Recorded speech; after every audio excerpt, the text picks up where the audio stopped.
ओम शांति। 13 नवंबर 2023। बाबा के महावाक्य। मीठे बच्चे, तुम्हारी सच्ची सच्ची दीपावली तो नई दुनिया में होगी, इसलिए इस पुरानी दुनिया के झूठे उत्सव आदि देखने की दिल तुम्हें नहीं हो सकती। प्रश्न, तुम होली हंस हो, तुम्हारा कर्तव्य क्या है? उत्तर, हमारा मुख्य कर्तव्य है एक बाप की याद में रहना और सबका बुद्धि योग एक बाप के साथ जुड़ाना। हम पवित्र बनते और सबको बनाते हैं। हमें मनुष्य को देवता बनाने के कर्तव्य में सदा तत्पर रहना है। सबको दुखों से लिबरेट कर गाइड बन मुक्ति जीवन मुक्ति का रास्ता बताना है। गीत, तुम्हें पाके हमने जहां पा लिया है। ओम शांति। बच्चों ने गीत सुना। बच्चे कहते हैं, हम स्वर्ग की राजाई का वर्षा पाते हैं, उसे कभी कोई जला ना सके, कोई छीन ना सके, वह वर्षा हमसे कोई जीत ना सके। आत्मा को बाप से वर्षा मिलता है और ऐसे बाप को बरोबर मात पिता भी कहते हैं। मात पिता को पहचानने वाला ही इस संस्था में आ सकता है। बाप भी कहते हैं, मैं बच्चों के सम्मुख प्रत्यक्ष हो पढ़ाता हूँ, राजयोग सिखाता हूँ। बच्चे आकर बेहद के बाप को अपना बनाते हैं। जीते जी धर्म के बच्चे जीते जी लिए जाते हैं। आप हमारे हैं, हम आपके हैं, तुम हमारे क्यों बने हो? कहते हो, बाबा आपसे स्वर्ग का वर्षा लेने हम आपके बने हैं। अच्छा बच्चे, ऐसे बाप को कभी फारकती नहीं देना, नहीं तो नतीजा क्या होगा? स्वर्ग की राजाई का पूरा वर्षा तुम पा नहीं सकेंगे। बाबा मम्मा महाराजा महारानी बनते हैं ना, तो पुरुषार्थ कर इतना वर्षा पाना है। परंतु बच्चे पुरुषार्थ करते करते फिर फारकती दे देते हैं, फिर जाकर विकारों में फंसते हैं, वह हेल में गिरते हैं। हेल नरक को, हेवन स्वर्ग को कहा जाता है। कहते हैं, हम सदा स्वर्ग के मालिक बनने के लिए बाप को अपना बनाते हैं, क्योंकि अभी हम नरक में हैं। हेवनली गॉड फादर जो स्वर्ग का रचयिता है, वह जब तक न आए तब तक कोई हेवन जा ना सके। उसका नाम ही है हेवनली गॉड फादर। यह भी तुम अभी जानते हो। बाप कह रहे हैं, बच्चे तुम समझते हो बरोबर। बाप से वर्षा पाने के लिए हम बाप के पास आए हैं 5000 वर्ष पहले मुआफिक, परंतु फिर भी चलते चलते माया के तूफान एकदम बर्बाद कर देते हैं। फिर पढ़ाई को छोड़ देते हैं, गोया मर गए ईश्वर का बनकर। फिर अगर हाथ छोड़ दिया तो गोया नई दुनिया से मरकर पुरानी दुनिया में चला गया। हेवनली गॉड फादर ही नरक के दुख से लिबरेट कर फिर गाइड बन स्वीट साइलेंस होम में ले जाते हैं, जहाँ से हम आत्माएं आई हैं। फिर स्वीट हेवन की राजाई देते हैं। दो चीज देने बाप आते हैं, गति और सदगति। सतयुग है सुखधाम, कलयुग है दुखधाम, और जहाँ से हम आत्माएं आती हैं वह है शांति धाम। यह बाप है ही शांतिदाता, सुखदाता फॉर फ्यूचर। इस अशांत देश से पहले शांति देश में जाएंगे, उसको स्वीट साइलेंस होम कहा जाता है। हम रहते ही वहाँ हैं। यह आत्मा कहती है कि हमारा स्वीट होम वह है। फिर हम जो इस समय नॉलेज पढ़ते हैं, उससे हमको स्वर्ग की राजधानी मिलेगी। बाप का नाम ही है heavenly God father, liberator, guide, knowledgeful, blissful, ज्ञान का सागर। रहम दिल भी है, सब पर रहम करते हैं, तत्वों पर भी रहम करते हैं। सभी दुख से छूट जाते हैं। दुख तो जानवर आदि सबको होता है ना, कोई को मारो तो दुख होगा ना। बाप कहते हैं, मनुष्य मात्र तो क्या सभी को दुख से लिबरेट करता हूँ, परंतु जानवरों को तो नहीं ले जाएंगे। यह मनुष्यों की बात है। ऐसा बेहद का बाप एक ही है, बाकी तो सब दुर्गति में चले जाते हैं। तुम बच्चे जानते हो, बेहद का बाप ही स्वर्ग की व मुक्ति धाम की गिफ्ट देने वाला है। वर्षा देते हैं ना, ऊंच देऊंच एक बाप है। सभी भक्त उस भगवान बाप को याद करते हैं। क्रिश्चियन भी गॉड को याद करते हैं। हेवनली गॉड फादर है शिव, वही नॉलेजफुल ब्लिसफुल है। इसका अर्थ भी तुम बच्चे जानते हो। तुम्हारे में भी नंबरवार हैं। कोई तो बिल्कुल ऐसे हैं जो कितना भी ज्ञान का श्रृंगार करो फिर भी विकारों में गिरेंगे, गंदी दुनिया देखेंगे। कई बच्चे दीपमाला देखने जाते हैं। वास्तव में हमारे बच्चे यह झूठी दीपमाला देख नहीं सकते, परंतु ज्ञान नहीं है तो दिल होगी। तुम्हारी दिवाली तो है सत्युग में, जबकि तुम पवित्र बन जाते हो। तुम बच्चों को समझाना है कि बाप आते ही हैं स्वीट होम व स्वीट हेवन में ले जाने। जो अच्छी रीति पढ़ेंगे, धारणा करेंगे, वही स्वर्ग की राजधानी में आएंगे। परंतु तकदीर भी चाहिए ना, श्रीमत पर नहीं चलेंगे तो श्रेष्ठ नहीं बनेंगे। यह है ही श्री शिव भगवानुवाच। जब तक मनुष्यों को बाप की पहचान नहीं मिली है, तब तक भक्ति करते रहेंगे। जब निश्चय पक्का हो जाएगा तो फिर भक्ति आप ही छोड़ेंगे। तुम हो होलीनेस। गॉड फादर के डायरेक्शन अनुसार सभी को पवित्र बनाते हो। वह तो सिर्फ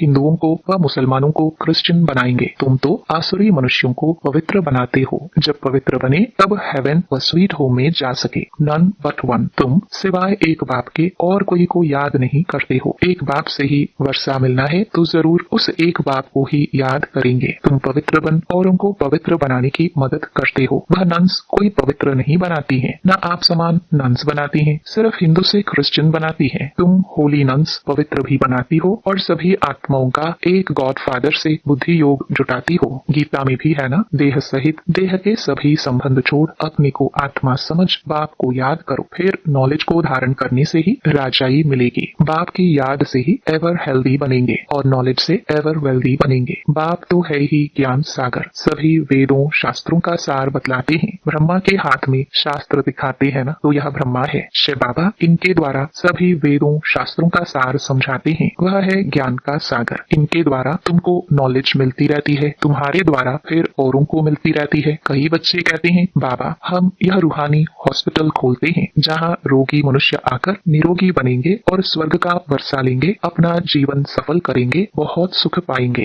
तो इतने सबकी आशीर्वाद जरूर उनको मिलेगी। बाबा ने उस दिन भी समझाया था कि गीता, भागवत, वेद, उपनिषद आदि सब जो भी भारत के शास्त्र हैं, यह शास्त्र अध्ययन करना, यज्ञ, तप, व्रत, नेम, तीर्थ आदि करना, यह सब भक्ति मार्ग की सामग्री रूपी छांच है। एक ही श्रीमद् भगवत गीता के भगवान से भारत को मक्खन मिलता है। श्रीमद् भगवत गीता को भी खंडन किया हुआ है, जो ज्ञान सागर, पतित पावन, निराकार परमपिता परमात्मा के बदले श्री कृष्ण का नाम डालकर छांच बना दिया है। एक ही कितनी बड़ी भारी भूल है। अभी तुम बच्चों को ज्ञान सागर डायरेक्ट ज्ञान दे रहे हैं। अभी तुम जानते हो कि यह सृष्टि चक्र कैसे फिरता है, यह सृष्टि रूपी झाड़ की वृद्धि कैसे होती है। तुम ब्राह्मण हो छोटी, शिव बाबा है ब्राह्मणों का बाप, फिर ब्राह्मण से देवता, फिर क्षत्रिय, वैश्य, शूद्र बनेंगे। यह हो गई बाजोली। इसको 84 जन्मों का चक्र कहा जाता है। वेद सम्मेलन करने वालों को भी तुम समझा सकते हो। भक्ति है छांच, ज्ञान है मक्खन, जिससे मुक्ति जीवन मुक्ति मिलती है। अब अगर तुमको विस्तार से ज्ञान समझना है तो धैर्यवत होकर सुनो। ब्रह्मा कुमारियां तुमको समझा सकती हैं। शास्त्रों में भी लिखा हुआ है, भीष्म पितामह, अश्वत्थामा आदि को पिछाड़ी में इन बच्चों ने ज्ञान दिया है। अंत में यह सब समझ जाएंगे कि यह तो ठीक कहते हैं। अंत में आएंगे जरूर। तुम प्रदर्शनी करते हो, कितने हजार मनुष्य आते हैं, परंतु निश्चय बुद्धि सब थोड़े बन जाते। कोटों में कोई ही निकलते हैं जो अच्छी रीति समझकर निश्चय करते हैं। अच्छा, मीठे मीठे सिखिलते लखी ज्ञान सितारों प्रति मात पिता बाप दादा का नंबरवार पुरुषार्थ अनुसार याद प्यार और गुड मॉर्निंग। रूहानी बाप की रूहानी बच्चों को नमस्ते। धारणा के लिए मुख्य सार। पहला, पवित्र बन, आप समान पवित्र बनाना है। एक बाप के सिवाय किसी को भी याद नहीं करना है। दूसरा, अनेक आत्माओं की आशीर्वाद लेने के लिए रूहानी हॉस्पिटल खोलनी है। सबको गति सद्गति की राह बतानी है। वरदान, ब्रह्मा बाप को फॉलो कर फर्स्ट ग्रेड में आने वाले समान भाव। सभी बच्चों का ब्रह्मा बाप से बहुत प्यार है। प्यार की निशानी है समान बनना। इसमें सदा यही लक्ष्य रखो कि पहले मैं, ईर्ष्यावश पहले मैं नहीं, वह नुकसान करता है। लेकिन फॉलो फादर करने में पहले मैं कहा और किया तो फर्स्ट के साथ आप भी फर्स्ट हो जाएंगे। जैसे ब्रह्मा बाप नंबर 1 बने, ऐसे फॉलो करने वाले भी नंबर 1 का लक्ष्य रखो। ओटे सो अव्वल अर्जुन। सबको फर्स्ट में आने का चांस है। फर्स्ट ग्रेड बेहद में है, कम नहीं। स्लोगन, सफलता मूर्त बनना है तो स्व सेवा और औरों की सेवा साथ साथ करो। मातेश्वरी जी के महावाक्य। यह ईश्वरीय सत्संग कॉमन सत्संग नहीं है। अपना यह जो ईश्वरीय सत्संग है कॉमन सत्संग नहीं है। यह है ईश्वरीय स्कूल कॉलेज, जिस कॉलेज में अपने को रेगुलर स्टडी करनी है। बाकी तो सिर्फ सत्संग करना, थोड़ा समय वहाँ सुना, फिर तो जैसा है वैसा ही बन जाता है, क्योंकि वहाँ कोई रेगुलर पढ़ाई नहीं मिलती है जहाँ से कोई प्रारब्ध बने। इसलिए अपना सत्संग कोई कॉमन सत्संग नहीं है। अपना तो ईश्वरीय कॉलेज है जहाँ परमात्मा बैठ हमें पढ़ाते हैं और हम उस पढ़ाई को पूरा धारण कर ऊंच पद को प्राप्त करते हैं। जैसे रोजाना स्कूल में मास्टर पढ़ाई डिग्री देता है, वैसे यहाँ भी स्वयं परमात्मा गुरु पिता टीचर के रूप में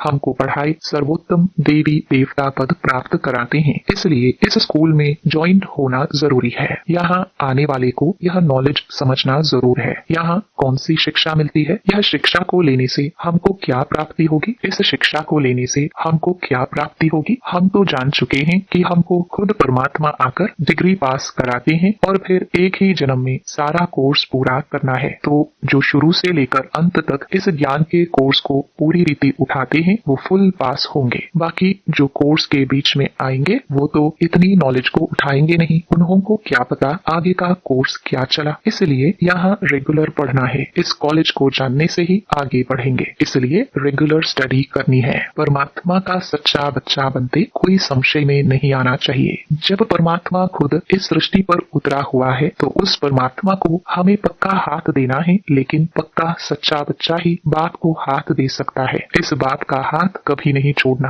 अगर छोड़ेंगे तो फिर निधन का बन कहाँ जाएंगे। जब परमात्मा का हाथ पकड़ लिया तो फिर सूक्ष्म में भी यह संकल्प नहीं चाहिए कि मैं छोड़ दूं, वह संशय नहीं होना चाहिए, पता नहीं हम पार करेंगे व नहीं। कोई ऐसे भी बच्चे होते हैं जो पिता को न पहचानने के कारण पिता के भी सामने पड़ते हैं और ऐसे भी कह देते हैं हमको कोई की भी परवाह नहीं है। अगर ऐसा ख्याल आया तो ऐसा नालायक बच्चे की संभाल पिता कैसे करेगा। फिर तो मानो कि गिरा, क्योंकि माया तो गिराने की बहुत कोशिश करती है, क्योंकि परीक्षा तो अवश्य लेगी कि कितने तक योद्धा रुस्तुम पहलवान है। अब यह भी जरूरी है, जितना जितना हम प्रभु के साथ रुस्तुम बनते जाएंगे उतना माया भी रुस्तुम बन हमको गिराने की कोशिश करेगी। जोड़ी पूरी बनेगी, जितना प्रभु बलवान है तो माया भी उतनी बलवानी दिखलाएगी। परंतु अपने को तो पक्का निश्चय है आखिरीन भी परमात्मा महान बलवान है, आखिरीन उनकी जीत है। श्वासोश्वास इस विश्वास में स्थित होना है, माया को अपनी बलवानी दिखलानी है,